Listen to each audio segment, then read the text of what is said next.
And as you can see here, they extend their lead at the top of the table. Now 4 points. Obviously, Real Madrid still to play in this match week, but now Barcelona with a 4-point lead over their rivals from the capital city. To break this all down, let's bring in our Spanish football expert, Phil Kitromilides. Phil, you were also on the call for this match in Barcelona. Just talk to me first. We'll get to Lamine Yamal and his heroics in just a second, but can you just walk me through what you felt from this Barcelona side and how they approached this match? And it really was a pretty complete performance, in my opinion.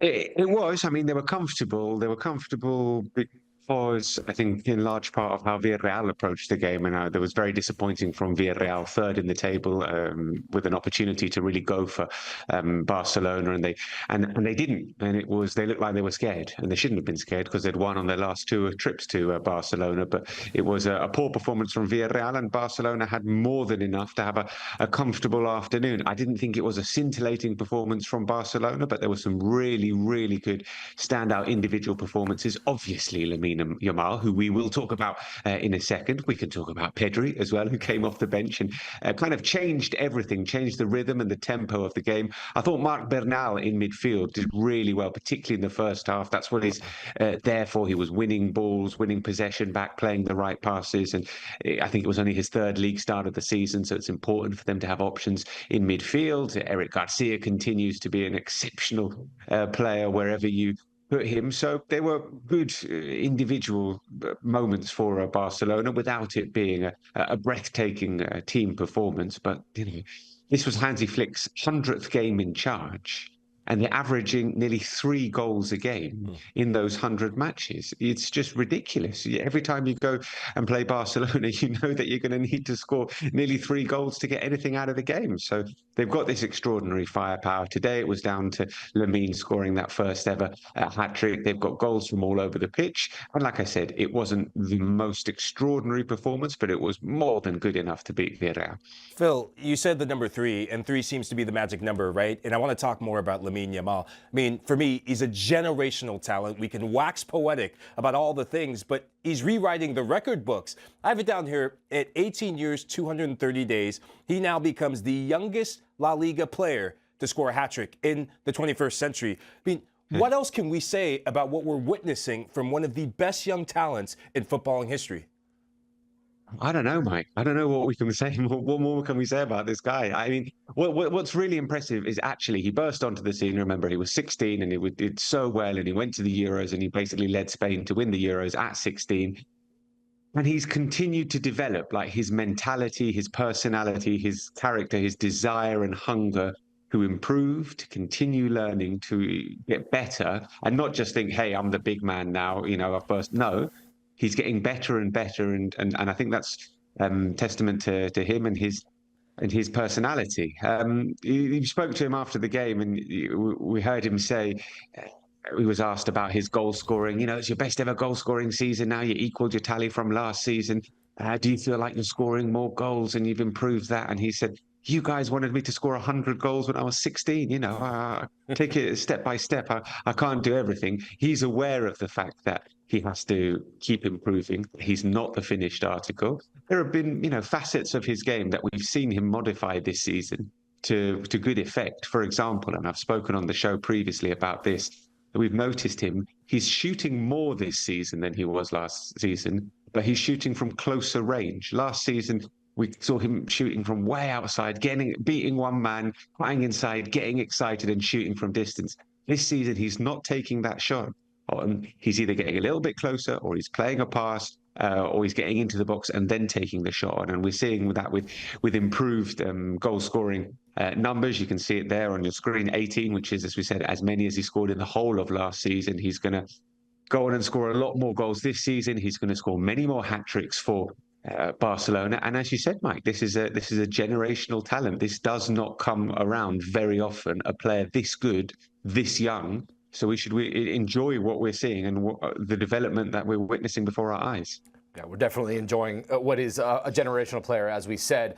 Now, Phil, we've talked a lot about Lamine Yamal on the show, obviously, but we've talked a lot about the fact that we would like for him to have he's not going to have a hat trick every single game, but these type of performances, this attitude when he's playing, where even if Barcelona maybe isn't playing their best football, for him to be a little bit selfish, to take control of the game and go out and try to win the game if he needs to do it himself. That's what we want to see more from him. If Barcelona are to win multiple trophies, obviously the big one being the Champions League, is this the type of Lamine Yamal that they're going to need to have if they're going to win multiple trophies this season? It is, but they're also going to need Pedri, and they're also going to need Rafinha, and they're also going to need Joan Garcia, and they need their big players to step up. And we saw when Pedri came on the pitch today, the game changed. And we heard from the Villarreal midfielder, Santi Comesaña, he spoke after the game, and he said, you know, it was 2-1, it was a back and forth game. That was kind of what we wanted. We were in it, we were creating chances, and then Pedri comes on, and he slows everything down, and they get long possessions, and they kill the game off with Pedri. So that's what Pedri can do. He can dictate the tempo of a game on his own. And the pass he plays for Yamal's third goal is just sensational. It's the kind of pass that only he can really play. And I'm getting very excited. I always do when I watch Pedri. I honestly think at the end of his career, he will end his career being the best Spanish player of all time. People will look at Pedri and say, this is the best Spanish player of all time. We've got a long way to go. He's only 23. He's played a lot of football. He's got a lot more football to come. But I think he can just do everything. And it's not just the touch. It's not just the skills, the dribbles, the vision, the passes. He's added to his game the level of recoveries and the defensive work and the meters that he covers. He is most complete footballer that I can think of on the planet at the moment. And if I was voting for the Ballon d'Or, maybe he would get my vote, because I just think he's the most complete footballer around at the moment. And we saw that when he came on today, completely dictated, changed the tempo of the game, and was absolutely brilliant. He hardly missed a game last season. He's missed 12 games this season through injury. He missed 3 last season through injury. Rafinha didn't miss any games last season through injury, and he's missed 13 through injury this season. So you need those 2 players to stay fit, Lamine Yamal to stay hungry and keep scoring and keep having that attitude. And they need to defend well, and they need their goalkeeper to make big saves, because they're always going to give up chances. So Joan Garcia has to be on top form. And if those players are cooking, then Barcelona have always got a chance. Phil, let's talk about Hansi Flick. This was his 100th match in charge of the Catalan club, and what a result it was to mark that. I mean, what impact has he had on Barcelona, and how big was this result, or could this result be for the remainder of their season? In terms of the result, it is big, because this was one of the trickiest games they've got left, and it sends them 4 points clear, and it puts the pressure back on Real Madrid. So it was a potential banana skin against a team who had won their last 2 games away to Barcelona. No one had won 3 consecutive away games at Barcelona since Real Madrid in the 1960s. So a bit of pressure was on Real Madrid, and was on Barcelona rather, and they came through it. Hansi Flick, I mean, he's done such an incredible job at Barcelona that I don't know if we've glossed over the fact, but he just implemented a completely different style of play. I talk about Pedri becoming this complete midfielder. It was down to Hansi Flick to say, you play a little bit further back. I want you playing in the double pivot. Remember, we all thought Pedri was this number 10 player, was this attacking midfielder. It's Hansi Flick's vision who says, no, you play a bit further back. He's got all sorts of different players who's played in different positions. He's seen Rafinha playing different positions. Lamine, he's tried him centrally this season. Eric Garcia has become a midfielder or right back. You know, Hansi Flick has used them all, and implementing a different style, an exciting way of playing, a really, really thrilling way of playing. It might not be affected, but it is. But forget that. It is exciting to watch. And I remember when Xavi Hernandez was appointed manager of Barcelona, and he said, these are his literal words, it's not enough here to win 1-0 Barcelona. Well, Hansi Flick's Barcelona side don't tend to win 1-0. When Xavi Hernandez's Barcelona team won La Liga, they won 1-0 11 times, so it was good enough for them then. But yeah, he's brought back, you know, a lot of fun to this Barcelona side. They're a joy to watch for the neutrals, and I think he's got a job for as long as he likes, really. He said, I'm here for 100 games. Why not another 100 games as well? So I think we could well see him for another 100 games. There's surely never a dull moment when watching Barcelona. That is for sure. Phil Kitromilides, thanks for breaking down a big win for Barcelona over Villarreal. Pleasure, guys. Let's continue the conversation. It was interesting where Phil took that question that I asked him about Lamine Yamal, because he went towards Pedri, and it is a good conversation because Pedri is. You can talk about all Lamine Yamal and how good he is. Pedri might be the best player on that team still, and he really does dictate that play. But on a day where Lamine Yamal has a hat trick, we need to continue that conversation. Not only was it a hat trick, Mike, it was his 100th goal contribution for club and country. He's 18 years old. Ronaldo and Messi both got to that number when they were 21. Wow. So 3 years before Ronaldo and Messi. So the numbers that he's putting up are absolutely fantastic. When you see this, and he's on this scoring streak and continuing to improve year over year, what is his ceiling?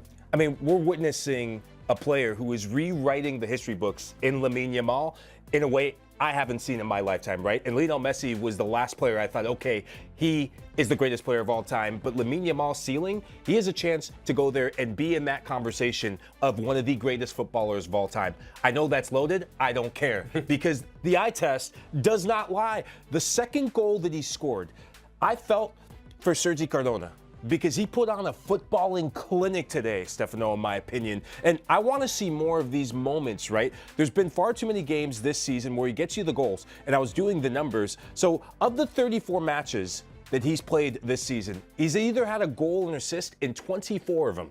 So consistency hasn't been a problem, but it's that ruthlessness. I want to see him put the nail in the coffin in the ways he did today and show that there's a bit of arrogance about the way he plays football. And we saw that today, but he didn't do it alone. There are other players on this Barcelona side, I think, that take the weight of being Mr. Barcelona off his shoulders. I want to talk about Pedri, man. What a player he is. I mean, he's just so good.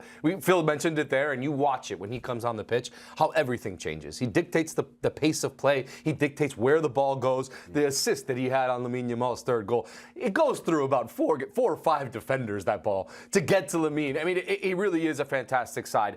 When you look at this team, top to bottom, if they stay healthy, right now they're currently the third betting favorite to win the Champions League. If they are fully healthy going into the rest of the season in Europe, can they win the Champions League? Can they win more than that? Can they win at least 2, maybe even a 3, if they can turn that around against Atletico Madrid? Look, I've been saying this for a while now. I think they will win La Liga. That's not a hot take. It's not a big statement, right? It's proving. The proof is in the pudding. I actually think they're going to come back and beat Atletico Madrid in Copa del Rey. This performance, it looked like the Barcelona of last season. There was a focus, there was an intensity, there was a sharpness, and oh yeah, there was Pedri. And when I watch Pedri, football makes sense, right? Barcelona makes sense. And Hansi Flick said it, that there's belief in this side, right? And he was really pleased with the performance.